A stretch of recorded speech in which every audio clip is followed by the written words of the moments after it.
Quand on pense à la sécheresse, on imagine souvent des paysages désertiques, loin de nous et de notre quotidien, où l'accès à l'eau, c'est pas vraiment un stress qu'on connaît. Et pourtant, ce qui se passe ici en Zambie, ça pourrait bien arriver par chez nous un de ces jours, et même plus rapidement qu'on le pense. Alors je vous rassure, le but ici, c'est pas du tout de faire une vidéo alarmante, mais simplement de vous partager la réalité au quotidien de certaines personnes dans ce monde. Une réalité qui, mine de rien, pourrait bien devenir la nôtre un de ces jours. Alors, est-ce que l'Afrique d'aujourd'hui pourrait devenir l'Europe de demain en termes de sécheresse?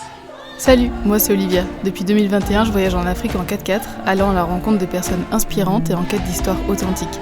À travers mes reportages et mes voyages, j'espère inspirer d'autres femmes à explorer le monde avec sens, liberté et curiosité.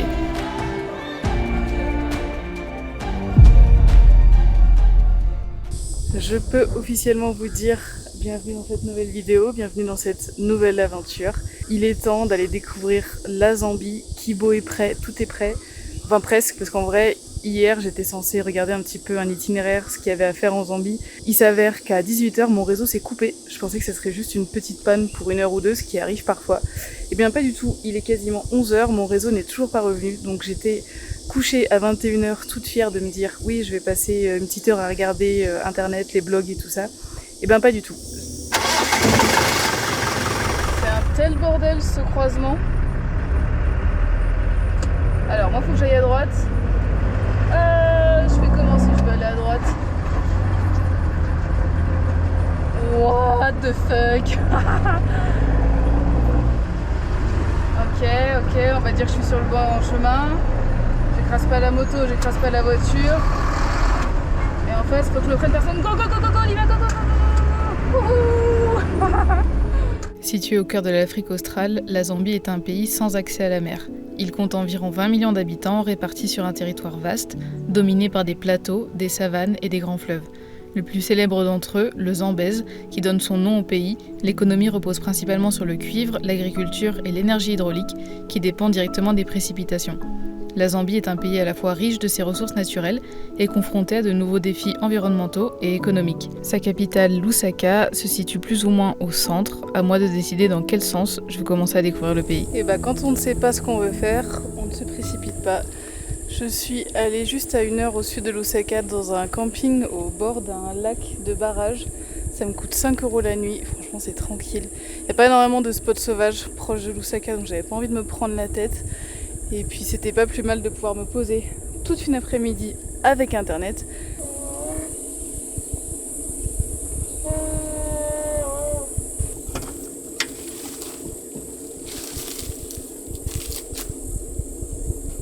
Alors je sais que c'est un peu paradoxal d'essayer de combattre la poussière quand on passe son temps à aller sur des pistes africaines très poussiéreuses en saison sèche. Mais en fait c'est ma maison, j'ai pas envie que ça soit sale dedans, j'ai envie de me sentir bien.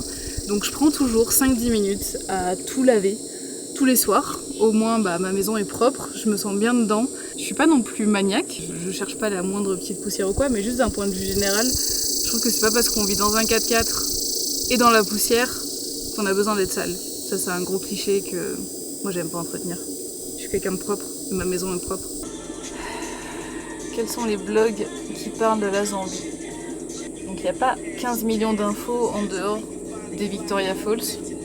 Sans le vouloir, je me mets une grosse pression à moi-même à ce moment-là. En fait, j'ai tellement toujours envie de partager mes aventures du mieux possible, en faisant un mélange entre le côté aventure, la vie quotidienne, les rencontres et les sujets à développer. Mais une grande partie de tout ça repose sur l'imprévu et parfois j'ai peur de passer à côté, de pas retranscrire comme il faut ce que je vis ou de pas avoir d'occasion de filmer certaines choses. Alors ouais, je me pose beaucoup de questions, je pense que vous commencez à le savoir, mais j'aime bien vous partager ce que j'ai dans la tête. Kibo est juste là-bas et Clever, qui s'occupe du camping, m'a proposé d'allumer un petit feu juste là. Donc il est en train de... Petit feu. Gros feu, en vrai. Alors que le feu crépite, je pose 1001 questions à Clever et parfois, il suffit d'un simple échange pour décider d'où on va et de quoi on veut parler. But now it's really dry here. Yeah, it's very dry. I guess you're waiting for the rainy season to arrive. Yeah. The whole country is very dry at the moment. Well, it should arrive like we are mid-October? They say the early November. Early November. Yeah, early November. Some parts they will receive, but most of the country, early November, start receiving, but not big, small showers. Okay. Yeah, and also electricity is a problem nowadays. The population is growing, the industry are growing, and they still use those old turbines at Kariba. So what they do, maybe this section they'll give it maybe from 06 to 11 hours. They cut, they give the other side, they cut, they give the other side, just like that. So now you're going to find that maybe you can only operate maybe for 5 hours a day. Yeah. Then the rest of the day just goes by. If you don't have generator, like is it last year we had the drought and power was a problem. Wow. You know, it depends on this hydropower water. If there's no water, then we can't generate the power. Yeah, for sure. Yeah. So now the government is switching into these other clean energy like solar and other things. Yeah. Le feu est bien lancé. Bon, non pas qu'il fasse très froid, hein. Là, je pense que cette nuit, il va faire quand même 25 degrés. Mais c'est l'ambiance, c'est juste trop cool. Et au passage, j'ai passé un très bon moment avec Clever qui était super intéressant. Il m'a raconté plein de choses. Un peu sur la Zambie, sur la ferme ici, sur les problèmes d'électricité aussi, dont j'avais déjà entendu parler ces derniers jours. Mais c'était intéressant d'avoir plus d'infos là-dessus. Et c'est ça que j'aime à chaque fois, c'est que là, j'étais vraiment perdue, entre guillemets, je savais pas où aller. J'ai décidé d'aller dans un camping un peu par hasard. Et comme dans 99% des cas, j'ai fait une jolie rencontre et du coup ça fait plaisir. Alors il faut savoir qu'il y a 85% de l'énergie en Zambie qui provient de l'hydraulique, des barrages qui sont créés le long du fleuve Zambèze. Mais face aux sécheresses qui sont de plus en plus fréquentes, le niveau d'eau est assez bas, ce qui ne permet pas aux turbines de fonctionner correctement et ce qui diminue drastiquement la capacité en énergie dans le pays. Le gouvernement il a dû mettre en place du load shedding, c'est-à-dire des coupures de courant journalières. Donc il y a certains foyers qui en fait n'ont que 4 à 5 heures d'électricité par jour. C'est quelque chose qui est assez connu en Afrique du Sud depuis plusieurs années, mais ça n'était pas arrivé dans les pays voisins jusque-là. Alors parler de sécheresse, c'est pas une nouveauté malheureusement. En France par exemple, ça fait des années qu'on voit de plus en plus de scènes qui font mal au cœur à cause du manque d'eau dans certaines régions. Les gorges du Verdon au plus bas en plein été, les nappes phréatiques des Pyrénées-Orientales qui ne se remplissent pas, ou encore les sols asséchés de Haute-Garonne. En fait, chez nous, l'eau qui coule à travers le robinet, c'est une normalité. L'eau potable qui plus est, mais bon, ça c'est un autre débat, surtout dans les toilettes. Quand on habite par exemple en plein cœur de Montpellier, on se demande pas si on peut prendre une douche ou si on peut laver sa vaisselle dans l'évier. Ça fait pas partie de nos préoccupations du quotidien. J'ai pas vraiment l'impression qu'on réalise ce qui se passe en termes de sécheresse. Je pense qu'il y a vraiment une minimisation des risques et des dangers du dérèglement climatique. Je l'ai dit dans mon film Shimla que l'eau, c'est tous les enjeux du monde. Parce que en fait, dès qu'on touche à cette problématique-là et qu'on manque d'eau, il y a tous les sujets humains et sociétaux qui sont touchés. Et notamment à la question géopolitique en fait, et les guerres que ça peut créer si on vient à manquer d'eau de manière importante. Pourtant, la sécheresse en France, c'est pas un sujet très récent. Le déficit de pluie, d'humidité dans les sols ou de débit dans les rivières, il y a de nombreux départements qui font face à tout ça et qui doivent déjà réagir depuis plusieurs années. Ils ont dû mettre en place des restrictions ou des nouvelles solutions. Alors après ma discussion avec Clever, j'ai pris la décision de partir dans le sud-ouest de la Zambie, la zone la plus sèche du pays à ce moment-là, où se trouvent les fameuses Victoria Falls. Je voulais tenter de rencontrer des personnes sur place pour parler de ce sujet. J'ai envie d'approfondir le sujet, même s'il faudrait des semaines d'enquête pour creuser tout ça. Alors depuis Lusaka, je décide de partir vers Livingstone, à plusieurs centaines de kilomètres de là. Une région bien marquée par les sécheresses et où je vais pouvoir en apprendre davantage. Je décide de couper le trajet en deux pour ne pas m'épuiser. Il me reste encore 200 km à faire pour atteindre Livingstone. Les paysages sont de plus en plus secs. C'était une journée de retour sur les routes qui était assez intense. J'ai roulé plus de 5 heures vers l'ouest. Je suis au bord d'un petit lac artificiel. C'est très très sec, très sec. C'est calme, il y a quelques habitants qui viennent laver, pêcher. Je sais pas s'il y a des poissons dans ce lac, mais apparemment oui. Petit bivouac sauvage, c'est fini le camping. Je retrouve un peu mes marques et j'avoue que ça fait grandement plaisir quand même. La Zambie dépend largement de la pluie. Ici, et comme dans une large partie du continent africain, les saisons sont de base assez bien marquées. Il y a la saison des pluies, où il pleut abondamment, et la saison sèche, où il pleut quasiment pas, voire pas du tout. Alors je vais rien vous apprendre, sauf si vous êtes climato-sceptique, le dérèglement climatique bouleverse tout ces dernières années, et ce cycle se dérègle. Les pluies arrivent plus tard, tombent plus fortes et repartent plus vite. Alors attention à ne surtout pas faire de généralité, le continent africain n'est pas un continent asséché. Il existe de grandes disparités selon les régions. J'ai notamment pu vous montrer des pays d'Afrique de l'Ouest où tout était vert et l'eau bien présente dans les cours d'eau. Et puis au contraire, il y a eu des pays plus désertiques. Mais certaines régions souffrent plus que d'autres. Alors en étant en Zambie, j'ai voulu découvrir un endroit mythique, les chutes Victoria. Arrivée à Livingstone, je dors en ville, sur un parking à l'arrière d'un café. Tous les bivouacs ne sont pas incroyables, mais franchement c'est cool parce qu'au moins je suis vraiment en plein cœur de ville et je peux bouger tranquillement et laisser Kibo à l'abri et en sécurité sans m'en soucier. Aujourd'hui, je délaisse petit Kibo et je vais partir en transport en commun pour me rapprocher des Victoria Falls. Alors je suis à la pire saison pour aller les voir, c'est-à-dire que je suis en fin de saison sèche, donc elle devrait être quasiment asséché, voire totalement asséché, je sais pas encore. Et puis essayer de voir par rapport à tout ce dont on m'a parlé, par rapport à la sécheresse justement, si je peux avoir un petit peu plus d'infos.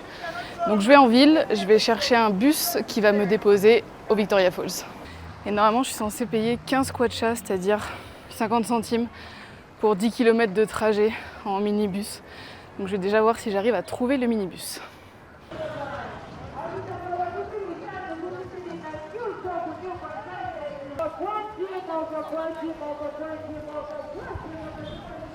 Ok, donc là c'est le marché et là il y a des minibus. À qui je vais demander? Hello, I'm looking for the minibus to the Victoria Falls. Victoria Falls. This one is coming. Wait. This one? Ok.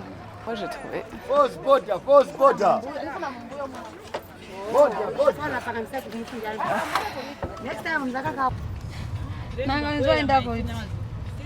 Bien arrivé au Victoria Falls. Franchement c'était trop chouette ce petit trajet en minibus. Ça m'a rappelé les premières fois où je suis venue au Kenya et en Tanzanie notamment, c'était en sac à dos. Et du coup je faisais tout en transport en commun. Donc en fait tu as des minibus qui vont partout, vraiment c'est très bien desservi. Et on t'indique toujours vers le bon, tu montes dedans et en fait il part quand il est plein. Bon là il était plein en 5 minutes même pas. Alors c'est censé être comme ça quand c'est je pense en saison pas trop sèche. Et du coup là c'est comme ça. Il y a quelques petits pipis de chat, mais clairement là on voit bien comment c'est censé être, comment c'est maintenant. Et là le pont qui est juste en face, c'est le pont qui sépare la Zambie du Zimbabwe. Le van qui traverse, là, il est en train de passer la frontière.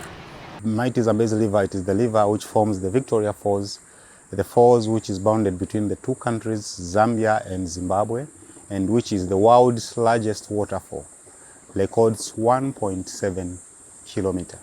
The Zambezi River, that's a local name which means the strength water or strong water. Yes. It was renamed by the local people, the Tonga people, which is one of the tribes of Zambia, because in the country we have 7 languages and 72 tribes. So we have 2 seasons on the Zambian side. We have the dry season and the wet season as well. So during the wet season, we call the falls Musotunya, because Musotunya means the smoke that thunders. Super low, quite dry sometimes. Sometimes they normally open the waters for the hydropower electrical system, meaning the waters have the chances of flowing a little bit. There are 2 reasons which makes the Zambian side to be dry. The first reason is because of the diversion of the water for the hydropower electrical system. And the second reason is the falls is much higher on the Zambian side and lower on the Zimbabwean side. The river starts so simple and very funny, like a small stream bubbling from the roots of the tree. Really? It gets to be big by being attributed or contributed with many streams, and at a certain point it also makes a quadro point where 4 countries meet: Zambia, Zimbabwe, Botswana and Namibia. So we don't normally receive same rain system every year. So sometimes we have enough rains, sometimes we have little rains. Because some of the previous years when the water is dry, by October this time it's completely dry. You only see basalt rock on the Zambian side. Trop contente d'avoir rencontré Tyson. Franchement, je voulais absolument pouvoir rencontrer quelqu'un qui me parle, qui me donne des petites infos sur les chutes, la sécheresse et tout ça. Parce que je veux pas être toujours celle qui donne les infos. Et en général, je suis quand même très timide pour aller vers les gens. Mais là, comme je voulais absolument voir ces infos-là, je suis allée au bureau officiel, j'ai demandé s'il y avait un guide qui voulait bien répondre à quelques questions. Et Tyson a dit OK. Donc franchement, trop intéressant. Oh, c'est haut quand même. Non, ça reste très impressionnant évidemment. C'est une force de la nature, hein. Les Victoria Falls, c'est quand même mythique en Afrique, dans le monde même. En France, on est choqué quand le verdon est bas, c'est-à-dire l'eau qui est visible à la surface de la terre. Alors qu'au Maroc, par exemple, on va être habitué aux oueds asséchés et on va plutôt parler en profondeur de puits, c'est-à-dire l'eau qui n'est pas visible à la surface. Des normalités différentes, mais au final la même problématique. Prendre soin de nos capacités en eau pour pouvoir s'hydrater et se nourrir correctement. J'ai eu une discussion assez marquante en Égypte, dans un oasis, donc un lieu déjà où l'eau n'est pas à profusion. Un chef d'un village m'a dit, mais en fait, si on manque d'eau, on aura juste à creuser plus profond et on trouvera toujours de l'eau. Il y a cette vision que l'eau, on n'en manquera jamais parce qu'on n'en a jamais manqué. Et je pense qu'il faut vraiment réussir à déconstruire cette idée et de montrer que l'eau, c'est une ressource épuisable. On ne prend pas soin de notre eau aujourd'hui et ça va avoir des répercussions sur le futur. Donc je pense que la première action qu'on peut faire, c'est de reprendre conscience de l'importance de protéger notre eau potable. J'espère que ce mini-reportage était intéressant. Encore une fois, c'est un sujet que j'aurais pu développer beaucoup plus que ça. Le but, c'était pas de faire un gros documentaire, mais d'essayer de vous apporter quelques informations par rapport à la région dans laquelle je me trouve et où je pense que c'était un sujet pertinent à développer. Je vous donne rendez-vous la semaine prochaine pour un nouvel épisode. Ciao!